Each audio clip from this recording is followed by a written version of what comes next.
जय श्री हरि। नमस्कार लिसनर्स, मैं आप सभी का स्वागत करती हूँ आपके अपने चैनल डिवाइन हरि पर, जहाँ हम लाते हैं आपको श्रीमद् भागवत महापुराण की दिव्य कथाएं, वो भी सरल और भावनात्मक शैली में। अगर आपने पिछला वीडियो नहीं देखा जिसमें हमने बात की थी अष्टांग योग की विधि और आत्म साक्षात्कार के रहस्यों की, तो उसका लिंक आपको डिस्क्रिप्शन में मिल जाएगा। कृपया उसे भी ज़रूर देखें।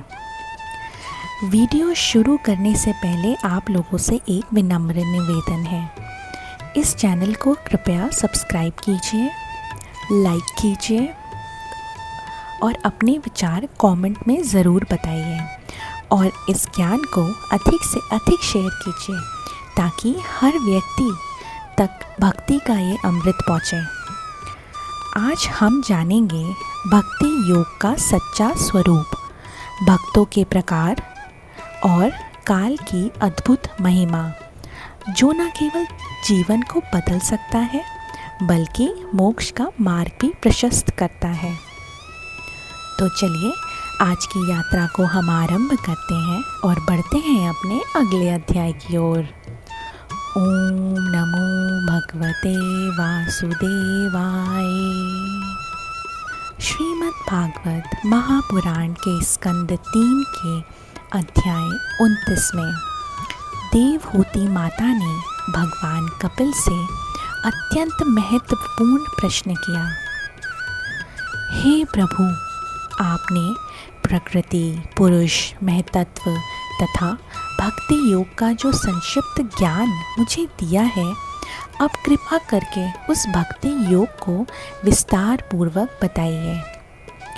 वे आगे पूछती हैं, हे प्रभु, जीवों की जन्म मरण रूप विभिन्न गतियों का भी वर्णन करें ताकि उसे सुनकर संसार से वैराग्य उत्पन्न हो जाए, और कृपा करके काल का स्वरूप भी मुझे समझाइए, जिसके भय से ब्रह्मा तक नियमों में बंधे हैं।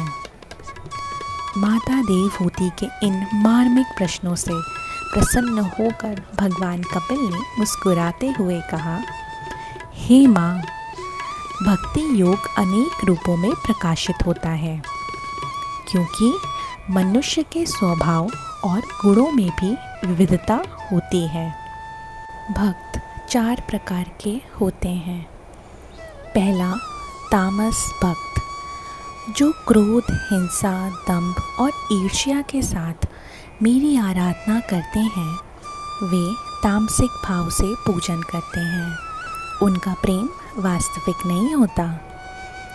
दूसरा, राजस भक्त, जो लोग मेरे पूजन में ऐश्वर्य, यश या भौतिक सुख की इच्छा रखते हैं, वे राजसी भाव के भक्त होते हैं। तीसरा, सात्विक भक्त, जो धर्म के पालन के लिए पूजा करते हैं, पापों से मुक्ति के लिए वे सात्विक भक्त कहे जाते हैं।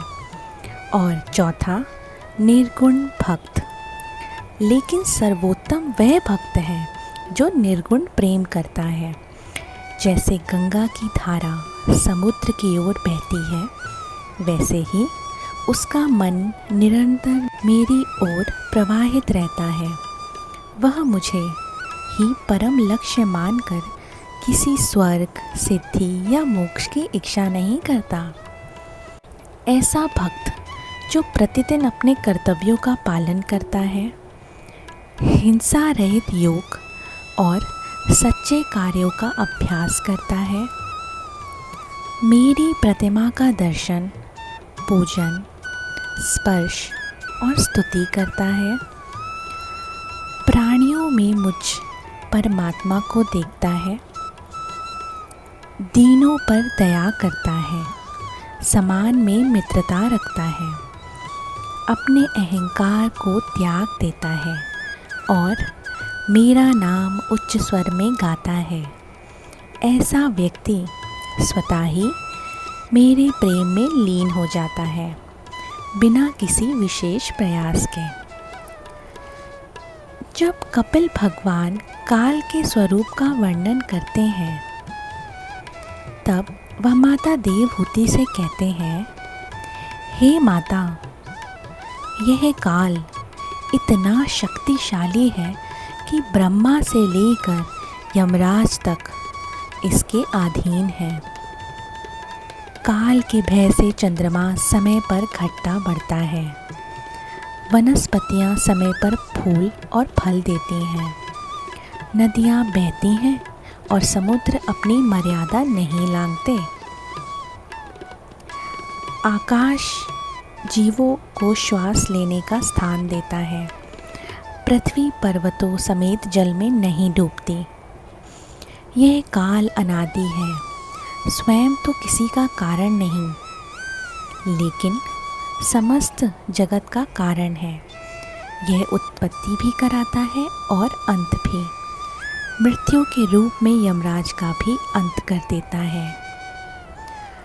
अंत में कपिल भगवान कहते हैं, जो भक्त मेरी सेवा के लिए स्वर्ग, मोक्ष या किसी सिद्धि को भी ठुकरा दे, वही सच्चा भक्त है। भक्ति ही वो मार्ग है जो पुरुष को तीनों गुणों से पार कराकर भगवत प्रेम में विलीन कर देता है।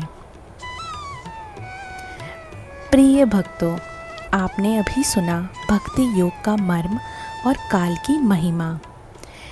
ये कथा हमें सिखाती है कि केवल बाहरी पूजा नहीं, बल्कि शुद्ध प्रेम, निस्वार्थ सेवा और सद्गुणों का आचरण ही हमें भगवत प्राप्ति की ओर ले जाते हैं। इस अध्याय से हमें यह सीख मिलती है कि सच्ची भक्ति वह है जो हमें किसी फल की चाह के बिना भगवान के चरणों में बांध दे, और काल का स्मरण हमें ये याद दिलाता है कि हर क्षण अनमोल है, इसीलिए इसे भगवान की भक्ति में लगाना ही सर्वोच्च मार्ग है। इस प्रकार हमारा ये अध्याय यहाँ पर समाप्त होता है। अगर आपको ये वीडियो पसंद आया हो तो इसे कृपया लाइक कीजिए, शेयर कीजिए और कमेंट करके हमें बताइए कि आपको सबसे प्रेरणादायक भाग कौन सा लगा, और हमारे चैनल को सब्सक्राइब करना मत भूलिए। आप सभी को श्री हरि की कृपा प्राप्त हो। धन्यवाद। जय श्री हरि, जय श्री हरि।